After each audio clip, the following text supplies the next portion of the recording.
संसार में हम देखते हैं कि प्रत्येक वस्तु का कोई उत्पादक होता है, कोई मालिक होता है। ये जो पृथ्वी, समुद्र, सूर्य, चंद्रमा, वायु, आकाश आदि दिखते हैं और विभिन्न प्रकार के प्राणी, जीव जंतु दिखते हैं, इस सृष्टि का भी मालिक ही है। वह सबका मालिक है पर उसका कोई मालिक नहीं है। वह सबका उत्पादक है पर उसका कोई उत्पादक ही नहीं है। उसी को परमात्मा कहते हैं। आश्चर्य की बात यह है कि उस परमात्मा की रची हुई वस्तुओं में तो मनुष्य आकर्षित होते हैं, उन्हें अपना मानते हैं, उन्हें अपना महत्व दे देते हैं, उनसे अपने बड़प्पन का अनुभव करते हैं, पर उनका जो उत्पादक है, मालिक है, उसकी तरफ ध्यान ही नहीं देते। भगवान अर्जुन से कहते हैं, यह कस्थम जगत कृष्णम पास्यद्य सचराचरम मम देहे गुडाकेश यच्चान्यद् द्रष्टुमिच्छसि। गीता के 11वें अध्याय के 7वें श्लोक में कहा है, हे गुणाकेश, अब इस मेरे शरीर में तू एक जगह स्थित चराचर सहित संपूर्ण जगत को देख तथा और भी जो कुछ देखना चाहता है वह भी देख। तात्पर्य है कि चराचर सहित पूरा का पूरा जगत तू मेरे शरीर में केवल एक ही जगह देख और अभी देख। पश्चाद्य और कहाँ देख? मम देहे अर्थात मेरे शरीर में देख। अर्जुन भी कहते हैं कि मैं संपूर्ण देवों को आपके शरीर में देखता हूँ। पश्यामि देवस्तास तत्वदेव देहे। और संजय भी कहते हैं कि अर्जुन ने संपूर्ण जगत को भगवान के शरीर में एक जगह स्थित देखा। अपश्य देव देवस्य शरीरे पांडवस्तदा। गुणा का नाम निद्रका है और उसके मालिक निद्रा को जीतने वाले को गुणाकेश कहते हैं। अर्जुन को गुणाकेश कहने का तात्पर्य है कि आलस्य रहित होकर बड़ी सावधानी से देख, और कुछ देखना चाहता है तो वह देख।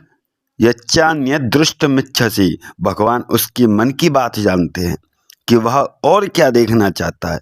अर्जुन देखना जानना चाहता था कि मैं या हम युद्ध करना चाहिए अथवा नहीं करना चाहिए, और जीत हमारी होगी या उनकी होगी। न चेति द्विता कर तन्नो गहरियो यद्वा जयेम यद्वा नो जयेयुहु। गीता के 2 अध्याय के 6 श्लोक में बोला। और 10वें अध्याय के अंत में भगवान ने कहा था कि अर्जुन, बहुत जानने से क्या होगा? मैं अपने एक अंश से संपूर्ण जगत को धारण करके स्थित हूँ और मैं तेरे सामने भी बैठा हूँ। अतः तुझे मेरी विभूतियों की बहुत जानने की क्या जरूरत है? तू मेरी तरफ देख।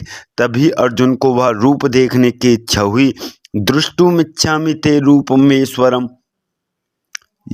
तो यह संसार भगवान के एक अंश में स्थित है। इस संसार को उत्पन्न करने वाला भी वही है, इसका आधार और मालिक भी वही है। यह संसार उत्पन्न और नष्ट होने वाला है, जिसमें प्रवाह रूप से निरंतर परिवर्तन होता रहता है। ऐसे संसार को महत्व देता है वह जीव जो भगवान का अंश है। ममैवांशो जीवलोके। भगवान नित्य निरंतर रहने वाले हैं, ऐसे ही उनका अंश जीव भी नित्य निरंतर रहने वाला है। वह जीव नित्य निरंतर बदलने वाले संसार को आदर देता है। यह बड़े आश्चर्य की बात है। भगवान ने जड़ संसार को अपनी अपरा प्रकृति और जीव को अपनी परा प्रकृति बताया है, परंतु जीव ने जगत को धारण कर लिया। ययेदम धार्यते जगत, अर्थात उसी में उलझ गया। यदि यह जगत को धारण न करे तो फिर जगत नहीं रहेगा, अपितु एक भगवान ही रह जाएंगे। वासुदेवः सर्वम। परंतु जीव संसार को अपना मानकर उसी में उलझ जाता है। इतना ही नहीं, संसार के अत्यंत तुच्छ अंश रुपयों को लेकर वह अपने को बड़ा मानने लग जाता है। कितने आश्चर्य की बात है। थोड़ी विद्या, थोड़ी शक्ति लेकर वह घमंड करने लग जाता है। हिरण्यकश्यपु ने प्रहलाद जी से पूछा कि तुम्हारा कौन है? तो उन्होंने उत्तर दिया कि जिसके घोड़े से अंश को लेकर अपने त्रिलोकी पर विजय प्राप्त कर ली, वही मेरा है। मनुष्य तुच्छ तुच्छ वस्तुओं को लेकर अपने में बड़प्पन का अनुभव करता है, परंतु वास्तव में उसका बड़प्पन परमात्मा को प्राप्त करने में ही है। परमात्मा की तरफ चलने की रुचि भी हो जाए तो मनुष्य बड़ा हो जाता है। जिसकी भगवान में रुचि हो गई है, उसके सामने संसार मात्र का वैभव कुछ भी नहीं है। भगवान कहते हैं जिज्ञासुरपि योगस्य शब्द ब्रह्माति वर्तते, अर्थात परमातत्व का जिज्ञासु भी शब्द ब्रह्म वेदों को अतिक्रमण कर जाता है। वेदों के अध्ययन, यज्ञ, तप, दान आदि के जो फल बतलाए गए हैं, उन संपूर्ण फलों का वह अतिक्रमण कर जाता है और सनातन परम पद को प्राप्त हो जाता है अथवा कर लेता है। ऐसा करने का अवसर मनुष्य शरीर में ही है जो हमें मिला हुआ है, परंतु फिर भी तुच्छ वस्तुओं में फंसे हुए हैं। यह कितने आश्चर्य की बात है। तुच्छ वस्तुओं से कब तक काम चलेगा।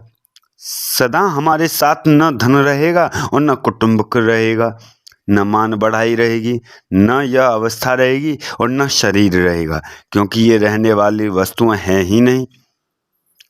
अजानन्दहात्म्यं पतित सलभो दीप दहने समीनोऽप्यज्ञानाद्वदिस्थयुतमश्नाति पीशितं विजानन्तोऽप्येते वयं यः विपज्जाल जटिलान् न मुञ्चामः कामनः गहनो मोहमहिमा। भर्तृहरि वैराग्य शतक में बोला गया है ऐसा। जलने से होने वाले दुख को न जानने का कारण ही पतंगा दीप में गिरता है, न जानने का कारण ही मछली वंशी में लगे मांस के टुकड़े को खा लेती है और फंस जाती है। परंतु हम लोग जानते हुए भी विपत्ति के जटिल जाल में फंसाने वाली कामनाओं को, भोगों को नहीं छोड़ते। अहो, यह मोह की बड़ी गहन विचित्र महिमा है। विचार करना चाहिए कि अब तक जो धन कमाया है, मान बढ़ाई प्राप्त किया है, यदि आज मर जाएं तो वह क्या काम आएगी। केवल अपना अमूल्य समय ही नष्ट किया। इसलिए अब चेत होना चाहिए। संसार का जो अनंत अपार ऐश्वर्यशाली मालिक भगवान है, उनसे प्रेम करेंगे तो वो भी हमसे ही वैसे ही प्रेम करने को तैयार हैं। ये यथा माम प्रपद्यते तास्थैव वजाम्यहम्। रुपयों के लिए हम कितना ही झूठ, कपट, बेईमानी आदि करें, पर जाते समय रुपयों हमसे संपत्ति भी नहीं लेते और चुपचाप खिसक जाते हैं। उन्हें दया ही नहीं आती कि इसने मेरे लिए कितना झूठ, कपट, बेईमानी, अन्याय आदि पाप किए हैं, तो कम से कम जाते समय इसकी सम्मति तो ले लें। जो हमारा कोई आदर नहीं करते, उनके हम पीछे पड़े हैं और हमारा आदर करता है, हमें स्नेह प्यार करता है, उधर जाते ही नहीं। भगवान हमारा कितना ध्यान रखते हैं, हमारा पालन पोषण करते हैं और जीवन निर्वाह का सब प्रबंध करते हैं। चाहे हम उन्हें माने अथवा न माने, वे तो प्राणी मात्र के सुहृद हैं, सुहृदं सर्वभूतानां। इसलिए आज ही निश्चय कर लें कि अब एक भगवान की तरफ चलना है या उन्हीं की खोज करनी है, फिर कल्याण में संदेह नहीं। एकमात्र भगवान की तरफ चलने पर ये जितने बड़े बड़े वैभव हैं, वे हमारी सेवा करने के लिए तैयार हो जाएंगे।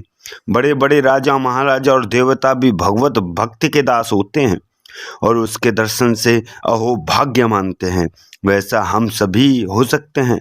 संसार का वैभव इकट्ठा करने में तो कोई स्वतंत्र नहीं है, पर भगवान को प्राप्त करने में हम सब स्वतंत्र हैं। आश्चर्य की बात है कि स्वतंत्रता से विमुख हो रहे हैं और परतंत्रता को दौड़ दौड़ कर ले रहे हैं।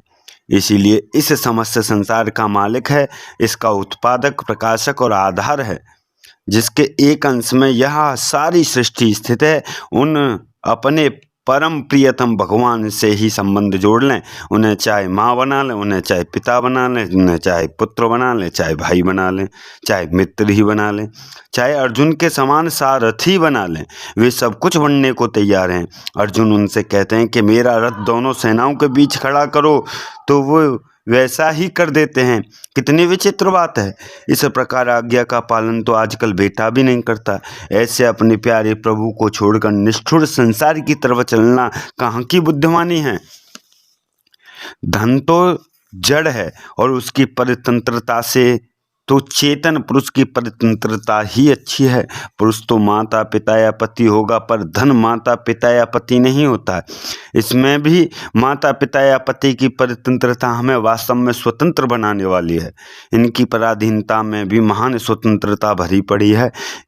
एक उनके पराधीन नहीं होने से हमें अनेकों पराधीन होना पड़ेगा, और एक उनके पराधीन रहे तो हम वास्तव में स्वाधीन हो जाएंगे। लोग सोचते हैं कि हमारे पास लाखों करोड़ों रुपए हो गए तो हम स्वतंत्र बड़े हो गए। वास्तव में वे महान तंत्र छोटे हो गए। यदि धन के कारण हम बड़े हो गए तो वास्तव में हम धन से छोटे ही हुए। विचार करना चाहिए कि हम चेतन हैं और धन जड़ हैं, तथा वह धन भी हमारा ही पैदा किया हुआ है। फिर उस धन के कारण अपने को बड़ा मानना कहाँ तक सही है। इस प्रकार साधक को अपने जीवन पर विचार करके पराधीनता, संसार और शरीर के आश्रय का त्याग कर देना चाहिए।